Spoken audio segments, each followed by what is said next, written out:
അങ്ങനെ വാക്സിനേഷൻ കഴിഞ്ഞു. ഞങ്ങൾ അവിടെ നിന്ന് ഇറങ്ങി. അവന് ഡോക്ടർ ഒരു ബെൽറ്റ് ഗിഫ്റ്റ് ചെയ്തിട്ടുണ്ടായിരുന്നു. അങ്ങനെ അവിടെ നിന്ന് ഞങ്ങൾ നേരെ ഒരു പെറ്റ് ഷോപ്പിൽ പോയി അവൻ്റെ സാധനങ്ങൾ വാങ്ങാനായിട്ട്.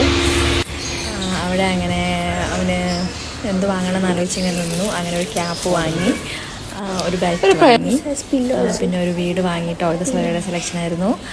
അതിൻ്റെ കൂടെ നമുക്കൊരു ടോയ്സ് അവർ ഫ്രീ ആയിട്ട് തന്നിട്ടുണ്ടായിരുന്നു. ദാഹിത് അങ്ങനെ അവിടെ നിന്ന് ഇറങ്ങി ഒരു സന്തോഷത്തോടെ കാലിൽ പോയി ഇവനെ കാണിക്കാൻ. പിന്നെ അവിടെ നമ്മൾ നേരെ ഫ്രൈഡ് ചിക്കൻ കഴിക്കാൻ പോയി. പിന്നെ നേരെ വീട്ടിലെത്തി. ഇതാ കേക്ക് കണ്ടോളൂ.